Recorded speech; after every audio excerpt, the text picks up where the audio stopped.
Medical Properties Trust just released earnings where they missed on both the FFO and revenue. The stock went down about 6 to 7%. However, due to the elections, the stock went up a crazy 15%. But WMP stock is in big trouble lately. The dividends are sitting at a juicy 6.5%. However, in the recent quarters they cut the dividend multiple times. Hence why the 5-year growth rate is at a negative. So the question is, are we looking at a hidden gem, or is MPW stock still a company you want to avoid? Let's dive into recent earnings and do a fundamental analysis. At the end of the video, I will show you my 3 price targets. Looking at the revenue, we see that MPW reported 225 million in revenue, a heavy decrease year over year, when it was reported a little over 300 million. Another interesting thing is that expenses are heavily increasing year over year, most of which is attributed to real estate depreciation and amortization. Together with the other net loss income, the total net loss income is reported at a minus 800 million. Again, down big time year over year. This results in a minus $1.34 EPS, down from 19 cents in 2023. The dividends were declared at 8 cents, also halved from the same quarter last year. Looking at the FFO per share, one of the more important numbers with REITs, we see that this is reported at 16 cents, down big time year over year, when it was reported at 38 cents. The good part is that dividends are covered for now. But keep in mind, dividends needed to be cut in half in order to survive. Down the line, this looks really bad to me. Looking at their portfolio, we see that in total MPW has 435 properties across 9 countries. These 435 properties have a 60% focus on general acute care hospital. The second biggest is behavioral health facilities with 15%.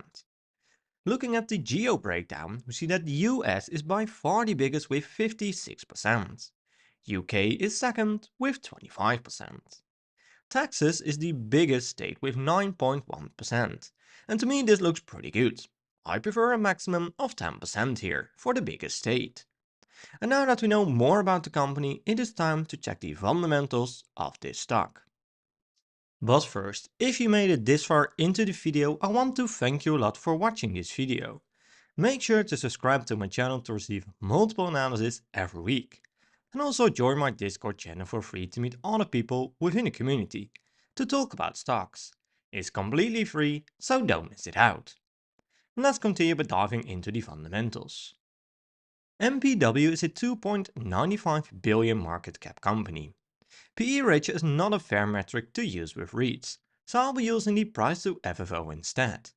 However, the problem with MPW is that the 12 trailing FFO is at a negative, so we can't come up with the price to FFO here, which is already a big red flag to me.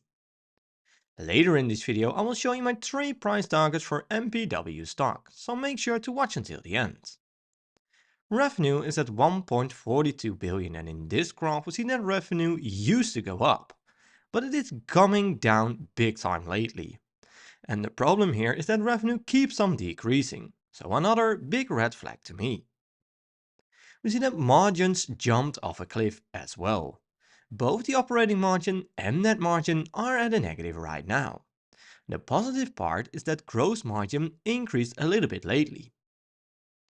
EPS is pretty much the same story as the revenue and the margins.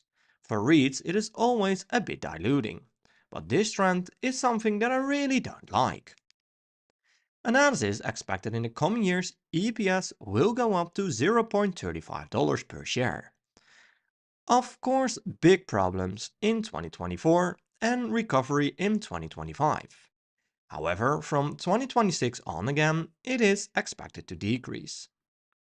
For the revenue, it is not looking any better, with the analysis expecting decreases in the coming years. In 2028, it is expected to finally see a slight increase again. Return on assets is sitting at minus 10%, which is a really bad number.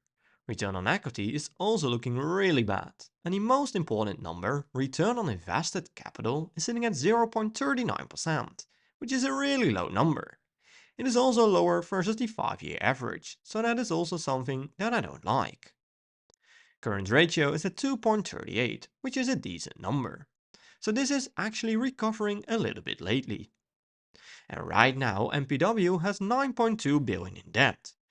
I prefer companies that can pay down at least a big chunk of their total debt with the total cash. MPW has 275 million in total cash, so they can't pay down a big chunk of their total debt. This is something that I don't like. So it is very important that free cash flow is growing, since this is used to pay down debt of course, but also to buy back shares, pay dividends and all other things. And here we see that free cash flow is going up in the long run, which is a great thing. And to be honest, this surprised me a little bit. Shares outstanding are increasing, which is very common for a REIT, since they increase shares to raise capital.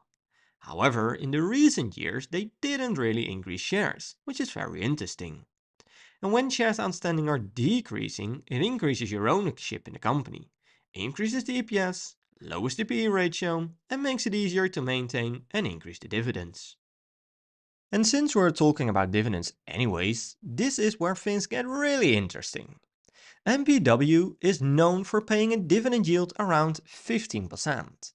In the recent years and the recent quarters, they cut the dividend multiple times. However, even with the dividends cut happening, MPW still has a juicy 6.5% dividend yield, paying you a $0.32 annually per share. Payout ratio is finally at a healthy ratio, sitting at 62%, below the 75% average for REITs. The 5-year growth rate is at a negative due to the dividend cuts. In this graph we see the dividends paid by MPW in the past 10 years.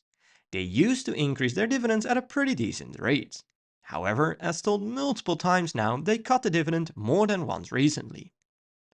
Looking at the dividend estimates, we see that it is expected to go down even more from this point on.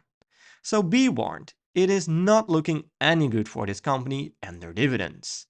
And with that being said, how about the historical returns?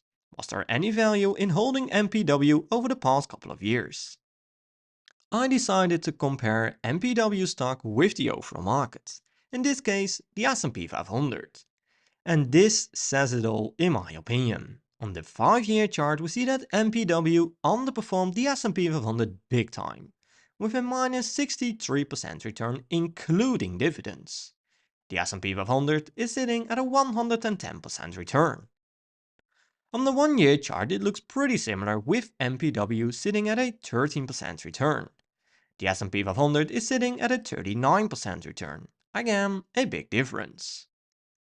On the 6-month chart it is getting pretty interesting, with a 15% return for MPW, while the S&P 500 is sitting at 16%. So they were at least capable of getting really close to the S&P 500 this time. On the 1-month chart it is again MPW that is at a negative number. This time it is sitting at minus 10%, while the S&P 500 managed to get a 4% return. So bottom line, MPW underperformed the S&P 500 in the long run, but also in the short run it is not looking any good. So could this be the perfect time to buy MPW stock? Well, let's check the 3 price targets that I created using the Everything Money software, which is one of the best tools out there. I'm using a low, mid and high assumption to get the 3 price targets, starting off with revenue growth. For the revenue growth, I'm filling in 0, 2 and 4%, based on historical performance, their own outlook, but also because of the analysis. For the profit margin, I'm filling in 12, 14 and 16%. And for the free cash flow margin, I'm putting in 52, 54 and 56. For the PE range, I'm putting in 20, and for the price of free cash flow, I'm putting in 5, 6 and 7. My desired annual return is 15%, since I can get an easy 10% average annual return with owning an ETF. Usually I put in 12.5%, but I want to build in a higher margin of safety here. And right now MPW stock is at $4.9. I hit analyze, and we see a lot of red numbers. And since this is a REIT, I'm only focusing on the discounted cash flow value. We have a low price target of $3.76, we have a mid price target of roughly $4.5, and we have a high price target of $5.5.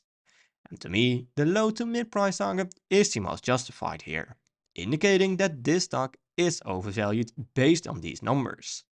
So what do you think is the most justified price target here? Let me know in the comments down below. My final conclusion on MPW is that it is again looking not any good for this company and the stock. The company is really struggling in terms of revenue, margin, debt, funds from operation, and in the end the dividends cut are a result of that. Without doubt are the MPW videos the most popular on my channel, and I analyze this company every quarter at least once. But again, it feels like the same conclusion. As a matter of fact, it feels like the company is sliding away even further. From a valuation point of view, it is still not looking any good, and the total returns kinda says it all for the stock. Don't buy MPW stock if you want to get a steady and consistent return. Yes, the 6.5% dividend yield may look attractive, but they have cut the dividend multiple times now, and the company is still in a really bad shape. So please be very careful when you decide to buy this stock. And remember to always do your own research and never fully trust on what I or other YouTubers say about a stock. I'm not a financial advisor and this content is just for entertaining purposes only. I hope you liked this video and I did bring some insights of the company to you. I would really appreciate a thumbs up and make sure to subscribe to get notified when I'm posting a new video. Thanks for watching and I will see you in my next video.